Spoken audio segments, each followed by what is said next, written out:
날이 갈수록 우리나라 바다는 뜨겁게 변해가고 있습니다. 전 세계적으로 지구온난화가 심각해지면서 탄소 배출에 대한 다양한 정책을 펼치고 있지만 여전히 지구는 심각한 상태인데요.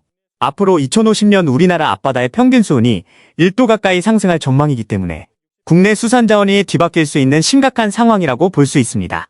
이미 제주도 앞바다는 높아진 수온 탓에 해조류가 바닷속 안에서 익어버리는 현상이 발생하고 있고, 물질하는 해녀들 사이에서는 바닷속이 덥다는 말이 하루가 다르게 나오고 있는데요.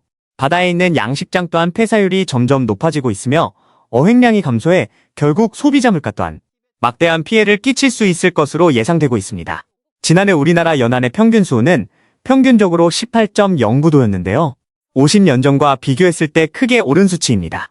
특히 지난 2021년 들어서 처음으로 18도를 넘어선 뒤 빠르게 오르고 있는 건데, 우리나라는 특히 급격한 산업화가 진행되고 있고 화석연료 사용이 계속해서 증가했는데 전 세계적으로 고수온 현상이 포착되고 있긴 하나 특히 국내 바다에 더더욱 두드러지고 있습니다. 우리나라 바다는 열을 품은 채 저위도에서 들어오는 대만 한류 유입이 늘어나고 있고, 북태평양 고기압 확장으로 인해서 바닷물에 가해지는 복사열도 강해지고 있기 때문에 그만큼 수온 상승 가능성이 앞으로도 가속도가 붙을 것으로 전망됩니다. 몇 년 전부터 국내 연안에는 전해보지 못했던 열대어종이 계속해서 출몰하고 있는 것으로 전해졌는데, 얼마 전 국립생물자원관에서 밝힌 바에 따르면 울릉도 연안에서 발견한 131종 중 열대하열대성 어류가 무려 58.5%인 것으로 드러났습니다. 정부에서는 이상수온 발생과 관련해 정밀 모니터링을 실시하고 있는데요.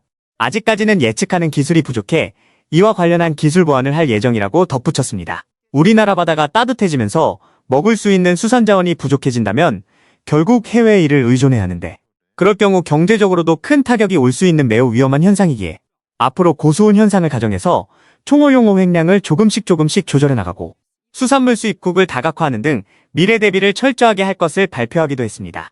제주도가 가장 먼저 고수온 위험에 노출되고 진행되고 있기에 이제는 물러설 곳이 없는 대한민국의 현실 앞에 누리꾼들 사이에서도 논란이 거세지고 있는데요.